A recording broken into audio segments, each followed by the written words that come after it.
ounce of it, every drop, every taste, on the tip of my tongue, bend my nail, bite my thumb, evidence won't clear my name, baby, your presence will be the breath into the moment when I press my eyes shut.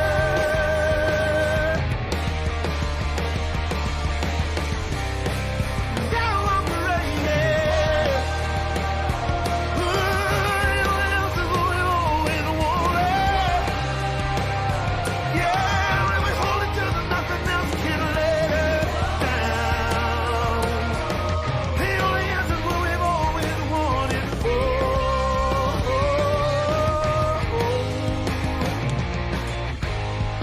I'll do anything. I'm not asking this day of mine through the perfect strength. 10,000 days on there. Days to clear our names. Oh, baby, it's our last kiss. Will last forever. That's the moment when I rest my eyes shut.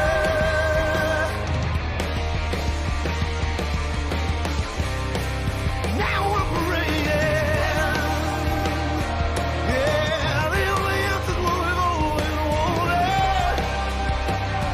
Ooh, and we hold it till there's nothing else can let us down.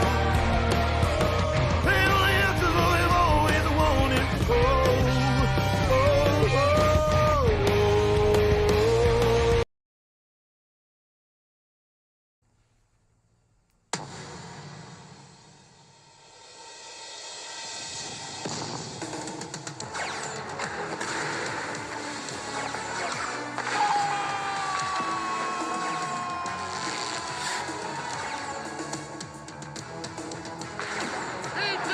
It's over! Top shelf where Mama hides the cookies! Here come the Buffalo Sabres!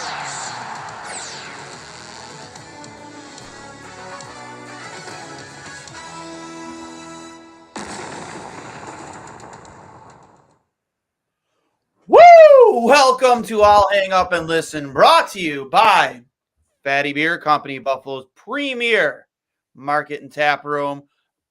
Awesome beer specials all the time, especially during home Sabres games, where you can get 2-for-1 drafts when you're a Mug Club member at their downtown location. Make sure you get over to Fatty Beer. Live entertainment, trivia, 7 days a week at all 7 of their Western New York locations, with over 300 beers to choose from. One of the best spots, both kid and dog friendly. And of course, Buffalo Apparel Company, Buffalo's best spot to get all of your Bills, Sabres, and Buffalo sports apparel needs when it comes to shirts or a killer hat like this, approved by Patrick Collada himself, the king of the Karuba Collision. Get over to buffalogo.com and they will take care of you. And of course, we're giving this away at the end of the tonight's post game. The newest drop, collaboration with us here at Two Goalies One Mic, the return of the Levi shirt, long sleeve or hoodie. We'll be giving one of these bad boys away at the end of the show tonight. We will pick one lucky follower of both us and Buffalo Go to have an early Christmas gift from the show. So hope you guys enjoy whoever it ends up being. But Sabres win 5-2. Take 5 of the last 6 points. And Eric Robinson, welcome to Buffalo. Hurls? Yeah, they're calling the Robinson, Krebs, and Oposo line the RKO line. And I know that's a love that. That's a wrestling reference. Yes, it is. Who did that? Is it Randy Orton? Randy Orton. Yeah. My favorite wrestling move. I don't really know too many wrestling moves, but that one's my favorite. And it's pretty apropos given how they played tonight. They were all over the Coyotes. Yep. Eric Robinson has been a revelation. I think everybody would like to go back to those 20 minutes after that trade transpired or after the Elliott came out and screenshot even what I said. Like, I'd never heard of the guy. I'm in there too, man. I was all over it. I'd never heard of the guy, let alone like knew what he was about. So quick lesson there about a rush to judgment, reading a book by its cover. but he clearly fits in with this team really well. He is filling that Girgensons role, I think, way better than Zemgus Girgensons did. His speed is very apparent from the get-go, and Okposo just said it after the game. He fits well in the locker room. He plays the game the right way. So sometimes that's what a team needs. They had lost 4 straight, and they made a trade, and they gave up nothing to get a guy who had some NHL experience, and it turns out he's the greasy, hardworking type of player that they needed. He gets to the net. Okposo looks reborn. He had 3 points tonight. He's got 5 goals in his last 10 games. 10, 5 goals in the last 10. I think you stick with the RKO line just for the purpose of that of the name alone. But they also played amazing tonight. Robinson had 5 shots on goal. He also had 3 points. Krebs scored a goal. He never scores. So, yeah, all around, really good night. But that line specifically was obviously amazing. Yeah, absolutely. And one of the biggest differences between now and a week or two ago is, and I said this on Twitter, I said, the aggressive forecheck that they are running now, they are causing mistakes. They are saying not always running it, but it seems like they're running like a 2-1-2, forcing the defenseman or whoever the puck carrier might be to make a quick decision, and it's causing turnovers. It's causing havoc. And another thing too, and like I said, as long as he keeps doing this every single game, I am so happy with that trade. Eric Robinson driving to the net every single time he's out there in the offensive zone and we have control. He is in the goalie's face and in the blue paint. And the things like that, that will rub off on the rest of your line mates and your team. Because that's the thing that we've talked about a lot that this team does not do enough of. They do not get in the goalie's face. They do not, they do not screen him enough. They do not, get in his head. But he's in there every single shift, and it's going to rub off on these guys. Yeah. Okposo had a good quote after the game. He said, "We are building a game now. Now we have a template on how we need to play and work, and now we can get better from here. Every night, build off that. It's not hard to play like that, but it takes a commitment to it."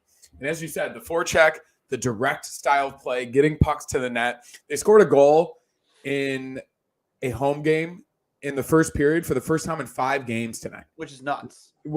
Obviously, but they've been a product, or their losses have been a product of getting down early. And they haven't done that 2 of the past 3 games. Of course, they did against Montreal. They got goalied a little bit by Caden Primo. They definitely did. In the beginning of last game, just like Jake Allen did to them earlier in the season. And the goal scoring is still not quite there as you would want it to be, especially from your top guys, aside from JJ Peterka and Jeff Skinner. A hot start for sure. But exactly, if you get secondary scoring, that makes up for the fact that some of your top guys aren't producing at the rate that you would want them to. So I really do think that if they continue to play this style of hockey, this direct, physical, suffocating style of hockey, it's what we have come to know about Zach Benson, the way he plays. He's such a pest. You even saw it on the forecheck tonight. He made an amazing play down in the right corner where he kind of deceived where he was going to the defenseman on his puck retrieval, and then guessed where he was going, put his stick flat on the ice, and created a turnover in the offensive zone. So that's there's a reason Zach Benson didn't go to juniors and he's still on the team, but it's that type of play. It's that type of player that this team needs way more of. Obviously, Casey Middlestad's been really good and he serves a role, but he's not the type of guy to give you that type of game. The RKO line, I love that. I love it, dude. It just rolls off the tongue. It rolls off the tongue. But that's something to build on. That's chemistry. That's an identity, especially from the wrestling perspective. They are RKOing opponents. And that's what they did tonight. Even the third goal that Krebs scored, that was a beautiful cycle play. Yep. It was Krebs to Okposo back to Krebs. Robinson started it off, giving it to Krebs. It was the perfect example of an offensive zone cycle that we haven't seen much from this team this year. And they executed it to perfection. And they got to keep this going on this road trip. They cannot lose this momentum coming into 3 absolutely critical games moving forward. How do they utilize? I mean, they have to take Devin Levi on this West Coast trip with them now, right? You have to. I think you do have to. But I still think they handle it carefully, right? Of course, he started the past 3 games, but we saw what happened earlier in the season when they started to overwork him. So I think you take him, but you handle it intelligently, right? Yep. If UPL is healthy, he backed up tonight, so I'm assuming he's feeling better. If he's healthy, he starts on Wednesday against the Avs. I think so. So he shut out the Avs earlier this year, and then he also beat the Avs last season. So UPL starts on Wednesday against the Avs, no question about it. I mean, it doesn't really matter. I mean, you're getting a tough West Coast trip no matter what you have. And you have back-to-back, though, against the Golden Knights and the Coyotes on Friday and Saturday. Yep. So theoretically, you can start Levi in a big game against the Knights on the road. He'll relish that environment, right? And then you can go back to UPL on Saturday. So I'm fine with any combination of that. But yeah, I mean, if Levi keeps playing like this, Comrie's the odd man out. That's a playoff team we saw on the ice tonight. Oh, for sure. I just think you just need more from your top unit or top line. Obviously, you're more from your first power play. You need more from Dylan Cousins. Well, he had 5 shots not tonight. JJ Paterka scoring. The second line scoring is invisible. Well, I do think Cousins had a better game tonight. Oh yeah, he rang that one off the post. He's just snake bitten right now. Snake bitten. But he had 5 shots on goal. So, and not including the one that doesn't count for going off the post. I think his game, since he's come back from the nose injury and wearing the bubble, has improved. And I do think he's going to pick it up, especially once Jack Quinn comes back. Because once Jack Quinn comes back and Alex Tuch and Jordan Greenway, what's this lineup going? I don't know, but here's the thing. Everyone's assuming they're going to put that line back together. I don't know if you take Zach Benson away from JJ Paterka. Well, that line was incredible. Yeah, but Paterka's playing the best hockey of his career with Zach Benson right now. Yeah, but I mean, I think JJ Paterka is just improved by himself. I don't necessarily think it's a product of only a product of Zach Benson. I really don't. Yeah. As we discussed, Zach Benson can play with anybody. I think you're right there. So I think once you get completely healthy, which means inserting Jordan Greenway, Jack Quinn, and Alex Tuch back into the lineup, what do these lines look like? So you could do Skinner, Tuch, and Thompson. Then you do the kid line, Quinn, Cousins, and Paterka. And then you have the RKO line as your fourth line, which is obviously Robinson, Krebs, and Oposto. Somebody's going to end up sitting that doesn't want to sit, that's for sure. And then it's Greenway, Middlestat, and Benson. Yeah. Those 4 lines are incredible. I think so, man. Casey Middlestat quietly is on pace to at a 65-point season. And that's your third line center right there. Yeah. I mean, he's been largely amazing. Obviously, we'd like a little bit more goal scoring, but that's not necessarily his MO. So, well, it could be if he would just shoot more. Yeah, those 4 lines are so even up and down the lineup, and they all provide a different role. So I'm super excited at that possibility. And then, yeah, Victor Olofsson's your 13th forward. Then Tyson Jost is not playing. Gergenson's, when he's healthy, not playing. But you can rotate those guys in and out of the 4th line. Yeah, I agree. Another thing, too, is I was saying it. I mean, now that we have, especially now with the RKO moniker for the 4th line, I was even interested. Man, I would love to see Jordan Greenway and Eric Robinson on a line together, because those are 2 guys that crash the net and have no problem getting in the goalie's face, and that's a lot of size on one line. But I don't know. Maybe we'll see it as a second unit at some point. I don't know. They'll definitely be together on the penalty kill. That's for sure. For sure. And now having the luxury of a really good penalty killer like Eric Robinson, you don't necessarily need to have Tage on the penalty kill. No.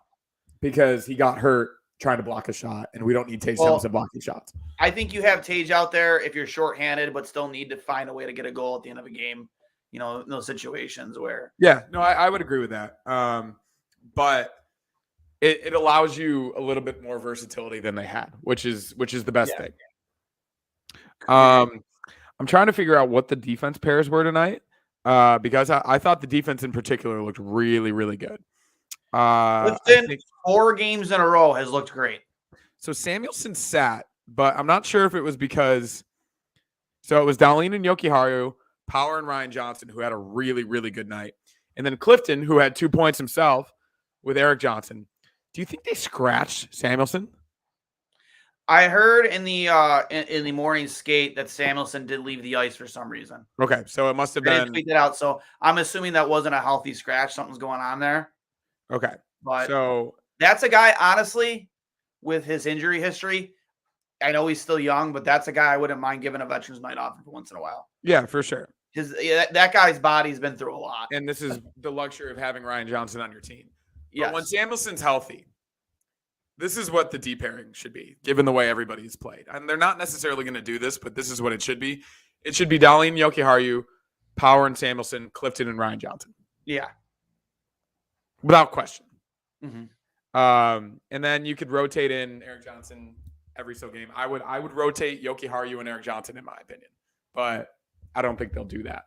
And then you have UPL and Levi. Skinner, Tage, Tuck, Peterka, Cousins, Quinn, Benson, Middlestat, Greenway, Robinson, Krebs, Okposo, Dahlin, Jokiharju, Power, Samuelson, Clifton, Ryan Johnson, UPL, and Levi. That team makes the playoffs. Yeah, definitely. I think you're right. And I think the only thing that would be holding them back is if somehow, some way, their power play doesn't improve at all. Yeah, still like that could be their Achilles heel this year. As we said, that is what's going to be that kills this team. But I do think getting Tuck, Quinn, and Greenway back, like those are your three starting right wingers or right or left wingers. Like those are huge losses to this team. Yeah, and they're playing in a super direct and really impactful fashion right now. Imagine you get those three guys back. I know, man. Depth is a good thing. Depth is a good problem to have. And I might have been Harrington that tweeted it out, him or Lance. They said I know Zemgus is pretty far away from coming back. What is his injury? Huh? What is his injury? I don't know for sure, but regardless, he's still a far ways away. But when he does come back, if this lineup is healthy, he might not have a spot on this team. This is the crazy thing, though, because like that lineup we just said, you have depth up and down the lineup that Victor Olofsson, Zambius Girgensons, Tyson Jost, Eric Johnson, and Eric Comrie are all scratched. Yeah. And those are guys that you've relied on at different points in this season. Mm-hmm. So that's a lot of depth. And that's not even talking about Isaac Rosian and Yuri Kulik and Brandon Biro and Brett Murray, who played tonight. Like Brett Murray had a good game too, man. Yeah, I like Brett Murray. He was physical. He had a couple decent chances. I think Brett Murray serves a really good role, given how just absolutely massive he is. He's a massive human being, and he's not afraid to be physical. And if push comes to shove, and you need somebody to drop him, he's right there, ready to do it.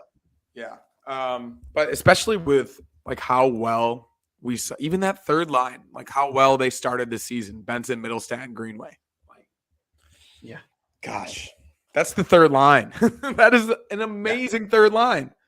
It is. I salivate at the thought of our top 9 when everybody's healthy. And like when everybody's healthy. Nobody thought Kyle Okposo would have this type of resurgence, but credit to him, right? Like we all wrote him off as slow, and he was playing that way, right? To begin the year, he was like Jochen Hecht right now, man. Like we all bitch about him, but he finds a way to score a goal here and there. He legitimately was a liability in the first 15 games of the season. You know who you forgot in your lineup? Who's that? A guy we've been giving a lot of praise to. Who's that? Olofsson. No, I know. I put him on. I scratched him. So you're scratching him. I don't know if you scratched that guy. Ooh, who else do you scratch? Well, do you scratch up Poso? Peyton Krebs.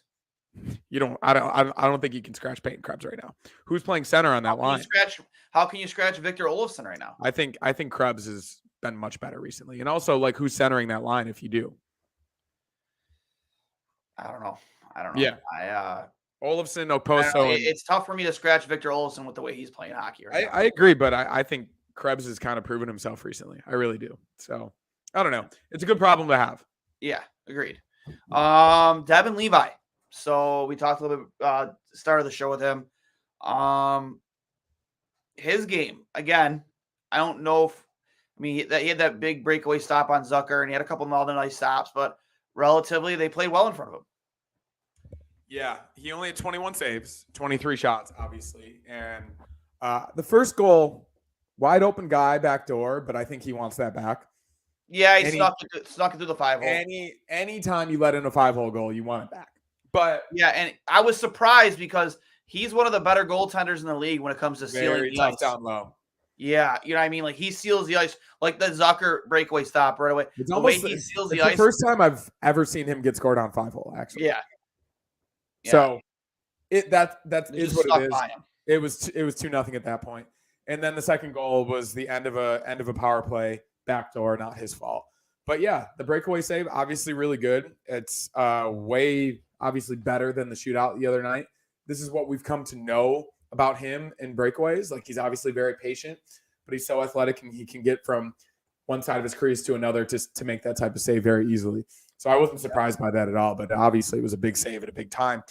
And then otherwise, I just thought he just generally looked quick and confident. He looks like the goalie that we've come to know in the good games that he's had this season. Obviously, the Lightning game, the Wild game, a few other games this season, and the goalie that we saw at the end of last year and the goalie that we saw at Northeastern. I'm not sure whether he let another former teammate of his score their first NHL goal on him tonight, too. Oh, gosh. That guy went to Northeastern. Goal, I think, what his name? I forget his name. Yeah, Kessel Hurd or something. Yeah. I guess it's a former teammate of his at Northeastern. He scored his first NHL career goal on him. Of course. Maybe he just knew something. Yeah, he's just Kessel Ring. Kessel Ring, yeah. Good for him. I will say this, though. I think what they did was really smart, sending him down, not to humble him, but to just give him reps, right? To give him the confidence back, because towards the end of his first stint earlier this season, it did look like he was losing confidence, which makes sense as a 20-year-old kid in the NHL. He's a rookie. It makes complete sense that he had some ability to have bad games. Like, he's not superhuman. But at the same time, when the defense supports him the way that they have recently, and he's also given his ability to work to his strengths, which is obviously being aggressive, but being quick, covering up rebounds, going from side to side in his net, being the athlete that we've seen time and time again. This is a situation that could be good for him. But I do caution that they need to handle it intelligently. So I hope they do. I really do. Yeah. For me, when it comes to Dev, like, obviously you want to be responsible with his workload. I definitely agree that you go with him against the Golden Knights. It'll be definitely interesting, to your point, to see if he thrives in that atmosphere that's going to be Vegas. I think Vegas is going to come with it a little bit when it comes to Buffalo because of the old Jack Eichel stuff. But it'd definitely be interesting to see how well he performs getting that one break against Colorado. I can't see them starting him against Colorado, right? I can't. Levi? Not that he can't. I mean, yes, absolutely. No. It has to be UPL, right? I think what's it called? It's got it, especially the way UPL's played against the Avs. Yeah, I think without question, it's going to be UPL. And then where are Colorado in the Western standings right now? I saw they were they're playing right now. Actually, they're playing against the Flames. It's 1-1, and they are hold. They are second place in the Central. 16-9-2 with 34 points. They're tied for the fourth most points in the West. So second in their division. Obviously, probably could be even better. But UPL shut them out, and he won against them last season. So he starts Wednesday, and then you've got Vegas Friday night, and then you go to the Mullet Arena, 5,000 seat capacity on Arizona State's campus on Saturday night. I don't think you. I think you play Levi for that game. College Arena. Yeah. Especially if UPL you plays. Start all three goalies on this West Coast trip. I mean, you could, but let's say, how about this? Let's say UPL plays well against the Avs, and then he also, if I'm not mistaken, he beat the Knights last season too, right? I believe so. Yes. Yeah. So if he plays well against the Avs, you start him Friday night against the Knights, and then you start Levi in a college arena against the Coyotes, who he just played well against. That's how you do it, in my opinion. I agree. Yeah, I don't know, man. I don't know if I want to go roll three goalies on this trip. No, I don't think you need to. I don't think you need to. No. No, and this is a fluid situation, right? Because like if Levi starts to struggle, or you do have maybe they do go Levi on Wednesday. UPL gets Vegas, and then Levi I don't know. I think especially given the recent history. Yeah, I agree with that. Yes, 1,000% they go UPL against the Avs. Like sometimes you just play well against a certain team, and it seems like he has that right now. So we've had our experiences with like goalies like that too. Just who was the goalie played with Tampa? Brian Rolston. No, not Rolston. No. Brian Elliott.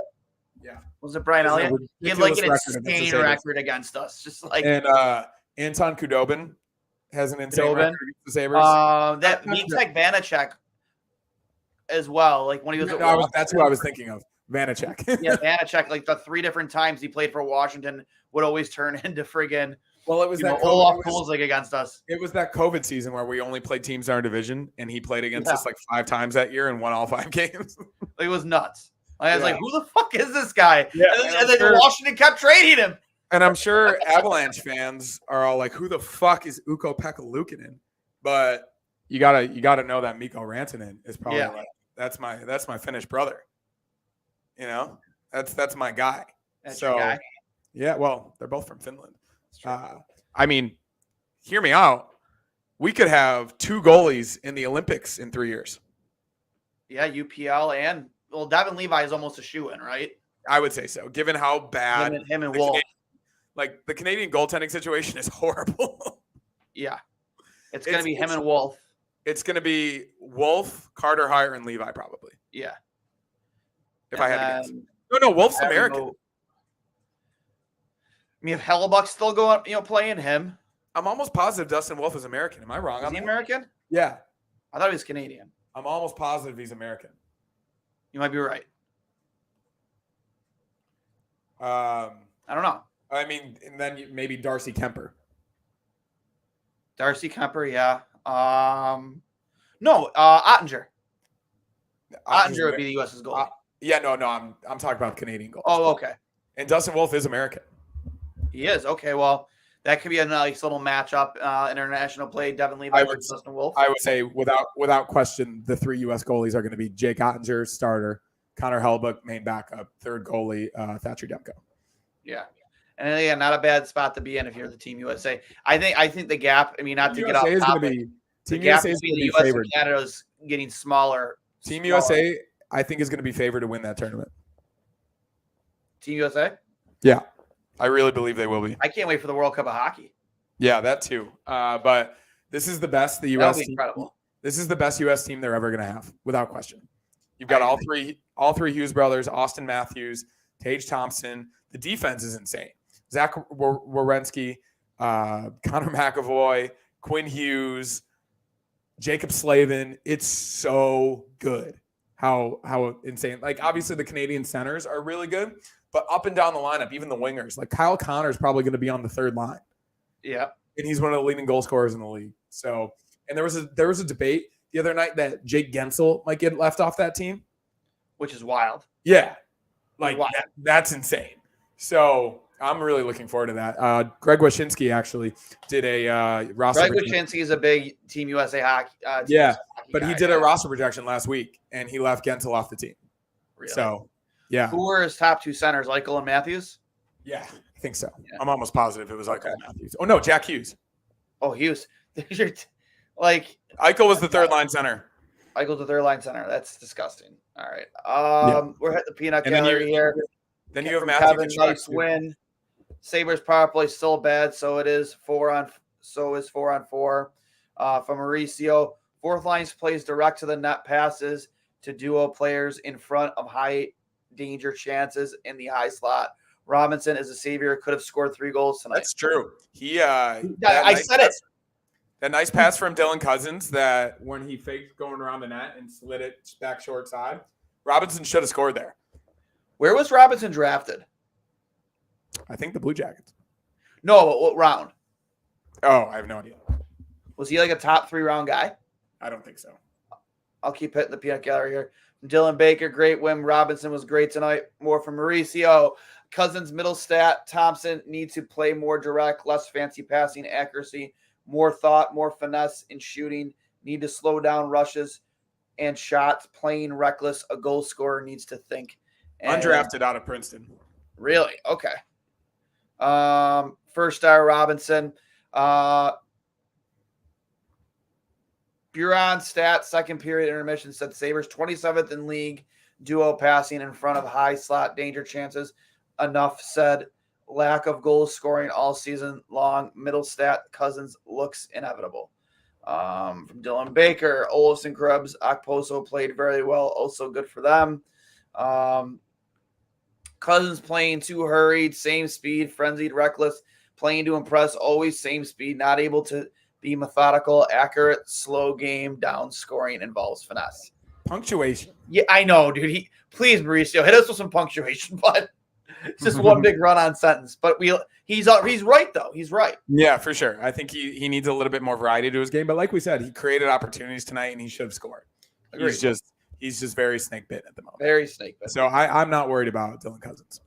Thompson was trying too hard to overpass, play puck backwards, trailing rusher, shoot the puck at net with direct play, stop being the hero, almost caused an odd-man rush, 4-on-2 turnover, then Coyotes almost. I'm not too worried about Tage Thompson in his third game back from injury, to be honest. I think he'll turn it on. No, and I think he's largely played pretty well, given that he was basically out for a month.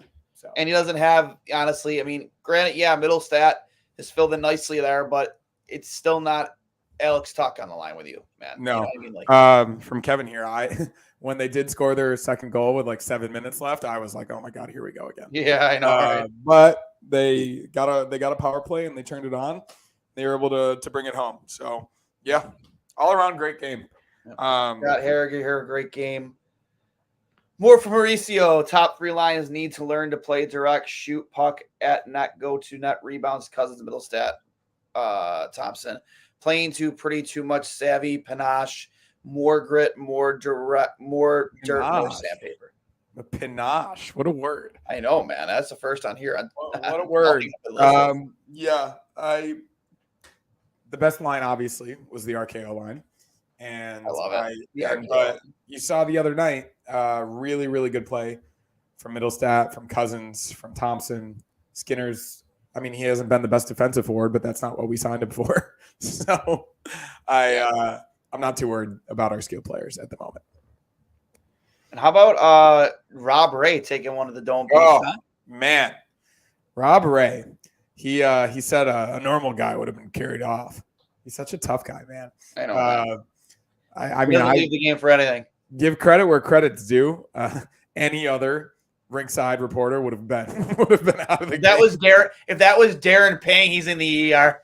if it was Brian Boucher, Darren Pang, Ray Ferraro, anybody else is gone for the game. Who's the guy that looks like Mr. Magoo that everyone used to make fun of? Mr. Magoo, I don't Pierre. know. Pierre. You know who I'm talking about? Pierre Maguire. Maguire, yeah. If it was him, man, he would have thought some players, right? What happened to Pierre Maguire? He went and worked as the GM or to some effect with the Ottawa Senators, and I think he lost that position pretty quickly. Oh, man, I haven't heard that voice in a long time, or even that name. I don't know if he's just taking time off or if he still has a position. I'm sure. I don't know. That's a good question. I'm sure he'll reappear at some point. Here we go. Connor, teach me how to surf. I'm going on vacation to Puerto Rico. I'm having a pool party. Bring the ladies, Connor. You're invited. All right, I'll meet you in Puerto Rico. Dude, I'll meet you in San Jose. All right. We haven't won 3 in a row all season and 2 in a row in over 2 months. We need to play with momentum, consistency, and structure, discipline over template. Again, I agree. I agree with Okposo's comment too that they're finding their identity and their template. Like now, just stick to this game plan, man. That aggressive forecheck. Don't allow the puck carriers, for Arizona tonight, for instance, to have a ton of time to make decisions. Force those bad turnovers. Force bad passes. Force them to just dump it up the boards to nobody. You know what I mean? Don't allow their zone exits to be so just nonchalant and easy. Yeah. I think had they started a little bit quicker against the Canadians and 1 or 2 went in against Primo, this should be 3 in a row tonight. They've deserved to win 3 games. They deserve Montreal. I was in the house for that one, man. That was for sure. They deserve to win that game. And obviously They lose in a shootout. It is what it is. But as opposed to said, and as you said, they are finding their identity. And I think Eric Robinson, wildly enough, is a big reason for it. I think that out of the clouds, Kevin Adams found a dude that this team needed really badly. So it's an amazing trade, obviously, because they gave up nothing for it. And it leads you to believe that maybe they could make another trade for an even more impactful piece. Like, let's talk about like a guy like Brett Pesce or another shutdown defender or maybe another like pure goal scorer, because obviously this team is struggling with scoring goals right now. So I wouldn't rule it out because I think Kevin Adams knows that this team needs to make the playoffs this season. Yes. For this franchise, for this fan base. He played it off like it wasn't playoffs or bust, but no, it is. It absolutely is. They said they want to win the Stanley Cup. So I think a goal scorer, another shutdown defender, and I wouldn't even rule out a goalie. I wouldn't. I would. Listen, I would at this point. Maybe if you do roll 3 goalies here, Comrie has a nice outing. I don't think Comrie's been bad this season. No, but he hasn't been good. So he has been good in certain games, but he just has a like again. It's so tough before these last few games to really get a relative like an evaluation of your goaltending, because I think so this year than maybe last year. Fans are starting to open their eyes to see how bad defensively structured this team has been. I'm just saying that, like, let's say like these guys do middle off a little bit. Like, obviously Levi had a bit of a tough start. UPL has struggled with consistency throughout his career, and Eric Comrie's a career backup. If you get into the position where the team is playing better and they're scoring more goals, but you need a higher floor or even a higher ceiling from your goaltending room, like, what's preventing you from going out and getting John Gibson? Like, what's preventing you from going out and making a trade for, I don't know, Marc-Andre Fleury? I just love Fleury so much. This is what I'm saying, though. Like, I think Kevin Adams, he's proven before that he's made really good trades, even when the fan base was upset about it. So I would not put it past him to keep looking. Obviously, a guy like Brett Pesce would be incredible. A guy like Patrick Laine, I think, would help this power play a lot. And I think John Gibson on this team would be kind of exactly what they need. A veteran guy who still has some game left to get them over the hump. So, I hope he's constantly looking and constantly calling, because clearly he proved us all wrong with the Eric Robinson deal. Yeah. Like I said, I'm guilty of being upset with it too. And he brings a lot of jam and a lot of grit, especially below the dots in the offensive zone. It's a good lesson. It's a good lesson to not rush to judgment, because you never know. Yeah. I mean, it is what it is. I mean, you talked about Johnny Gibson being like a guy that you would target down the line when you have to make a decision. Again, we've talked about it a lot on this show that you can't really expect all of your prospects to suit up in a Sabres uniform. Somebody's going to have 3 years away from making this team. Yeah. So you're gonna have to say goodbye to somebody, whether it's Noah Alston or Isaac Rosine, maybe even Matthew Savoy. I don't know. You could get Patrick Laine for Matt Savoy. Agreed. So who top 3 just guys that you want to see in a Sabres uniform via trade? Brett Pesce, number 1. I'll let you have the floor. Brett Pesce, number 1, without question, because as improved as the defense has been recently, you need that shutdown guy. Samuelsson was that at portions of last season, and I think that he's been coming into his game a little bit more. Obviously, Connor Clifton's played well, and Ryan Johnson has forced their hand in terms of who they play on a nightly basis. But Eric Johnson is not the answer. As much as he was brought in to be a Stanley Cup champ, winning veteran presence, a good guy in the locker room, Eric Johnson is not your shutdown defender. A guy like Brett Pesce, who has not signed a new contract, who they're not going to be able to play down there in Carolina, is for a while now my number 1 guy that the Sabres should at least look into getting. Because the Hurricanes, number 1, need prospects. They need picks. They're not rebuilding, but at the same time, like, they've traded away a lot of their assets to get to the point where they are now. So And then I really do think Patrick Laine would be another good guy. He's obviously got 50 plus goal scoring potential on his stick any given night, and it's a bad situation there in Columbus. You already made a deal with the Blue Jackets, and maybe he wants out. I've heard that he does. And then I think a guy like John Gibson would be 3 for me. Because while we're happy with UPL and Levi right now, I do think that a lot of Sabres fans, us included, aren't necessarily 100% confident in that duo moving forward to get this team to the playoffs. So those are my 3. I'm sure there are more that I'm forgetting, but that's the best I can think of at the moment. Okay. I like I said, I like all 3. You said Patrick Laine, right? Yeah. Yeah. I mean, would you worry that the stereotype, I don't know if it's called a stereotype, but the kind of the book on him that's followed him around so far as an educator, do you think that would improve in this locker room, or do you think that? I think there's a good enough culture, right? Like Eric Robinson has come into the room and has fit seamlessly, and Patrick Laine is a Finnish guy, and you already got Joki Harju and UPL on the team. I do think it could work. I really do. Okay. So let's hit a few more of these comments here. Again, you guys always come prepared in the peanut gallery here. Yeah. Dwayne, can we win 2 of 3? I have my doubts. We need UPL. Levi, Coyotes broadcaster Sabres said full of talent. First round pick said bottom line is NHL. Said bottom line is you play bottom line is in NHL you need to play defense first. Goaltending is key. Totally agree with you, Mauricio. Coyotes broadcaster said he's surprised Sabres are not winning consistently with first-round picks, talent on team. What's the issue, Dwayne? Chemistry, depth, goaltending? I think it's your top 2 lines for sure. And up until recently, I would say defensively, your structure has been atrocious. Yeah, I would have to agree. But at the same time, this team came within 1 point of the playoffs last season because they scored goals.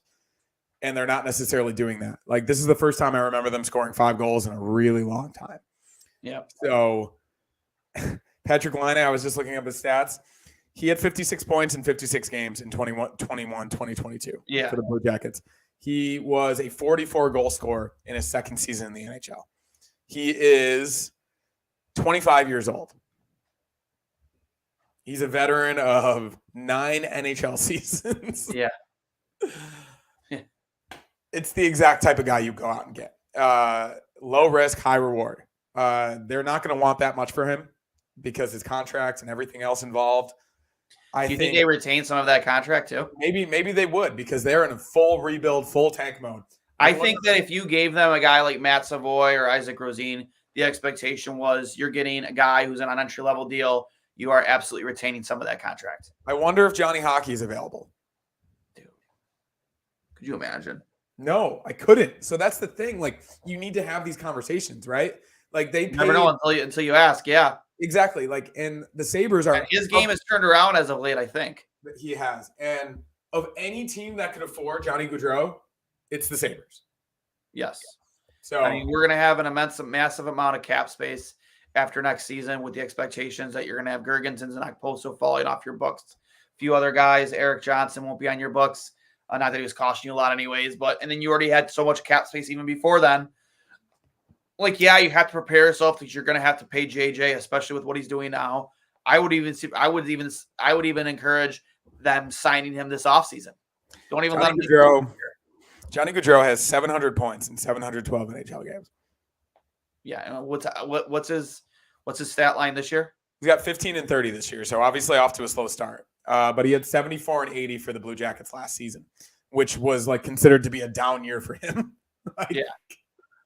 He had 115 points 2 seasons ago for the Flames. Yeah. You bring a guy like Johnny Gaudreau to your hockey team. God, he's 30? He's not that old. I thought he was much younger, to be honest.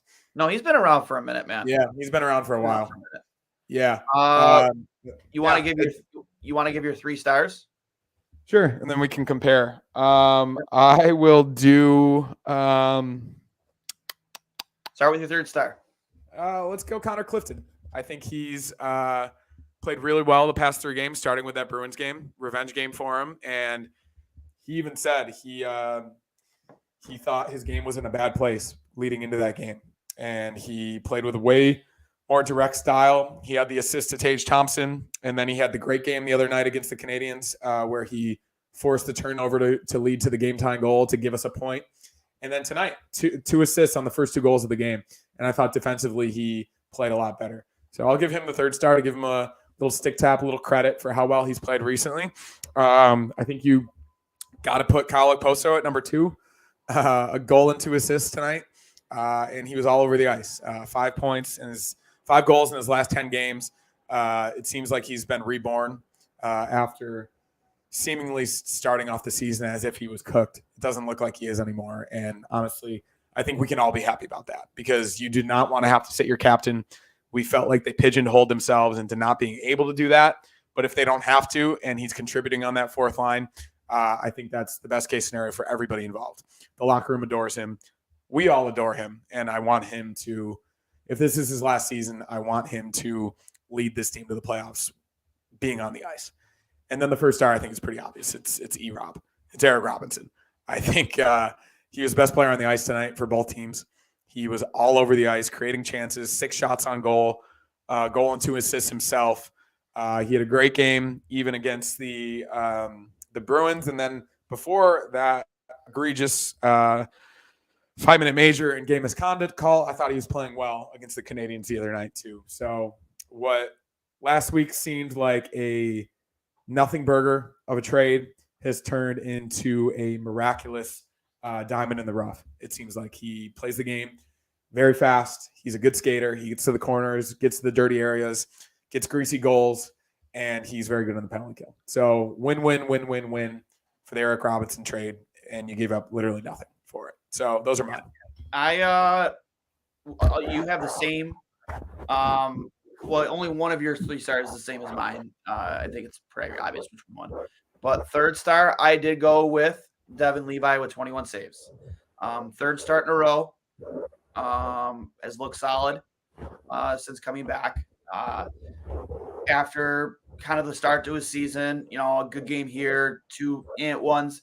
So I liked his game a lot tonight. And again, in a situation where the Sabres needed a big save, he came up with it on Zucker. My second star, JJ Paterka, scoring his 12th of the season, tying the lead for the team lead with Jeff Skinner for 12. Also tying his goal total from last season. Last year, yes. He had 12 total goals last year. So JJ and Paterka. We're not even in mid-December. Yep. I think he's just been a constant for this team. When you're searching for a goal, JJ's looking like a guy who's going to be called upon. He looked like McDavid busting through the defense with that speed. Oh, my God, yeah. He looked like, again, he can turn it on like that. It's great. He's a top 5 fastest player in the league. And then, obviously, Eric Robinson, how do you not give him first-star honors? 1 goal, 2 assists. Guy just drives to the net. Could have had a couple goals tonight. Makes life a living hell for any opposing goalie. Back checks really hard. Team defense, like his hockey IQ is up there. It's kind of surprising that we got this guy for a 7th round pick. I know none of us knew who he was. As we talked about the Blue Jackets, though, they're blowing everything up. Yeah. So it's not that surprising, in my opinion. Mm-hmm. Like, they waived him. They put him in the AHL. Yep. So I don't know. I stick tap to Kevin Adams. Yep. Before we announce the winner of the giveaway, the Return of the Levi giveaway, I just want to hit some more Brian Koziel tweets.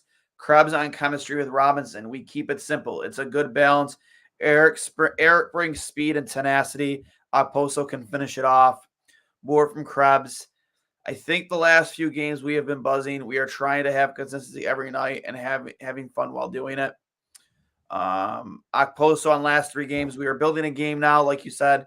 Now we have a template of how we need to play and work, and now we can get better from here on out.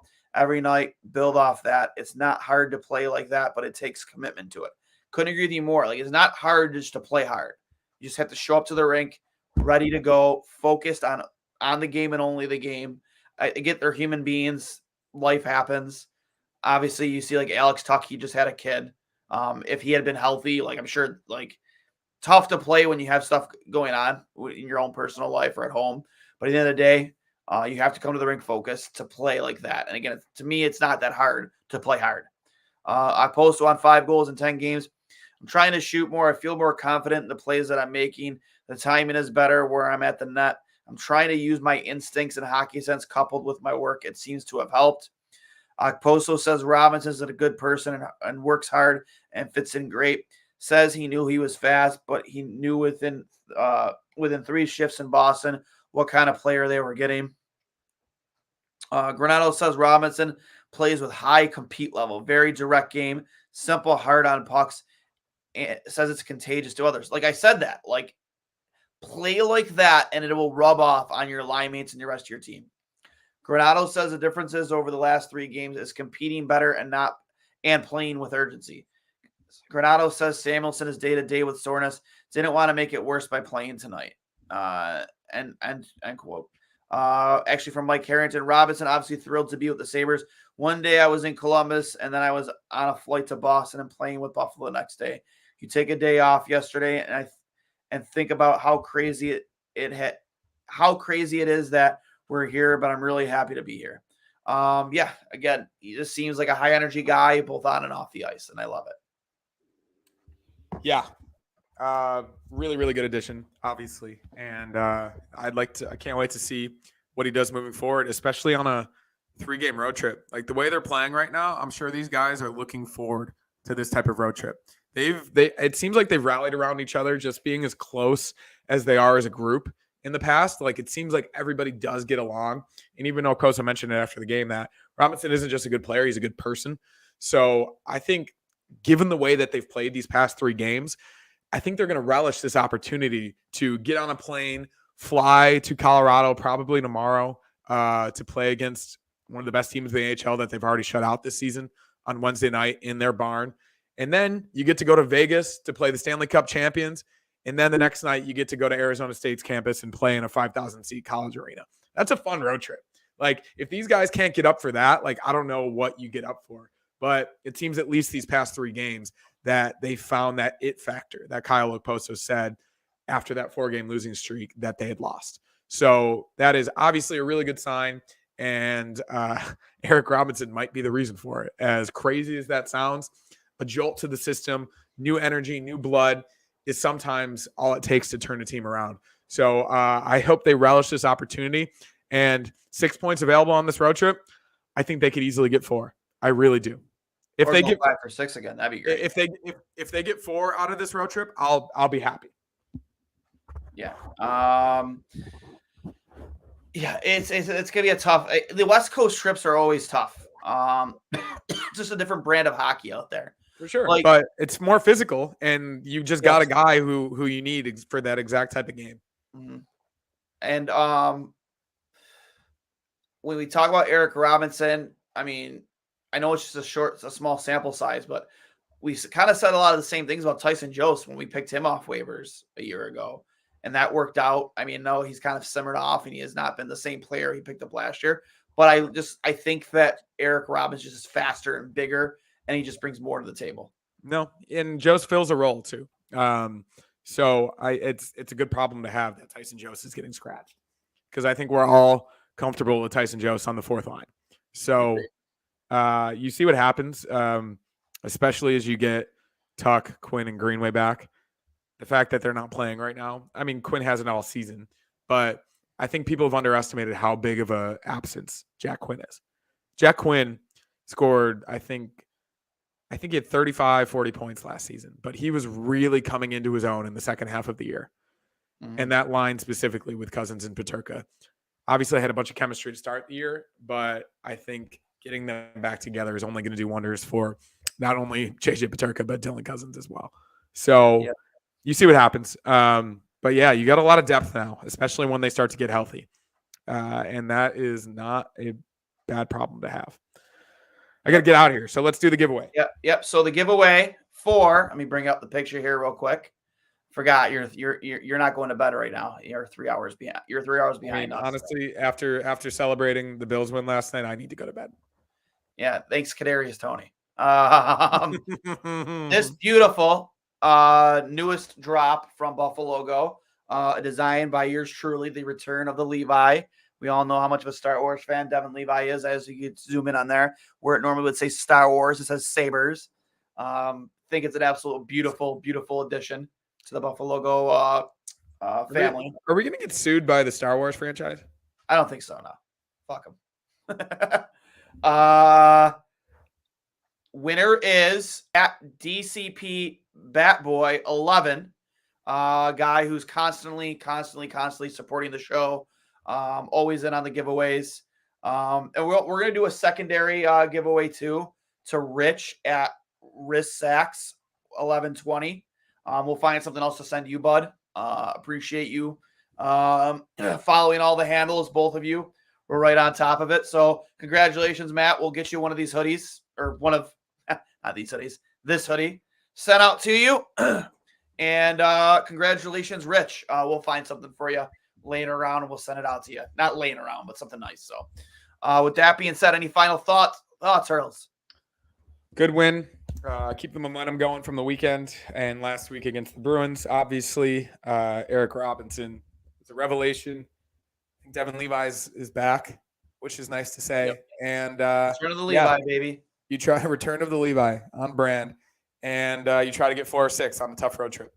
Yeah, agreed. For myself, I think if you come out of this road trip with 4 or 5 out of 6 points, you put yourself in a nice little spot to compete for the wild card. Even 3 of 6 is like, yeah, big. It's fine. 2 of 6 is not good. No, you need at least 3 of 6, for sure. Actually, one last thought. How about John Tavares getting his 1,000th point tonight in Long Island? How funny is that? I mean, good for him, man. Yeah, I'm not a fan of John Tavares, but how many less seasons has John Tavares played than Kyle Poso? How many what? Oh, never mind. 1,000th point. I thought you were saying 1,000th game for a second. Oh, 1,000th point. No. Kyle Poso just got his 600th point. So yeah, against Montreal. 2 different players. Yeah. So Tavares, 1,000 points, not going to give you a couple clicks because we hate the Toronto Maple Leafs, but it's kind of funny that it happened on Long Island, given the history. Sabres win 5-2. Remember, everybody, this is brought to you by Fatty Beer Company, Buffalo's premier market and tap room. 7 different locations in Western New York. If you get to their downtown location on the night of a Sabres home game, all Mug Club members get 2-for-1 drafts. They are kid and dog friendly. Live entertainment and trivia at all 7 locations all week long. And, of course, they are open from 11:30 a.m. till 10:30 and later. And, of course, Buffalo Go, Buffalo's best spot for all your apparel needs. Check out the Buffalo NHL Shield Truckers hat. Here, obviously approved by the king of the Karuba Collision himself, Patty Collada. And, of course, our just newest drop of Buffalo Go, the Return of the Levi shirt, long sleeve, and hoodie. BuffaloGo.com, at BuffaloGo Co. on Instagram and Twitter, at Fatty Beer on Instagram and Twitter. I am Duane for Connor Hurls. Sabres win 5-2, big win. Let's make it 3 in a row. Let's go, Buffalo. We will talk to you guys on Wednesday night. We will see you later.